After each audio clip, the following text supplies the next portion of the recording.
Hey guys, so in today's video I'll be showing you how this one simple mod changed the whole look of my truck and what this mod is. So I'm just going to show you right now. I put brand new headlights on the truck.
So as you can see, that it's a lot cleaner. Well, it's a lot cleaner look. It's actually really dirty right now because I just got back from a 4-hour drive up north.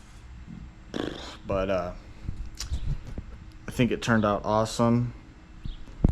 And for now, that's probably the last couple mods I'm going to be doing until I rebuild the whole truck. And I'll share the plans for what I want to do in a different video. But I would like to transform the whole look of the truck, making it go that way. But it's clean. I like it. And so it has full LED bulbs, and then I got switchbacks to get rid of the orange bulb in the bottom, and it all works pretty good. So cool. Thank you guys for watching. Should be posting a lot more videos soon. Comment below what you'd like to see on the channel, and hit that subscribe button, please. It'll help out. We're trying to grow, and thank you for watching. Peace.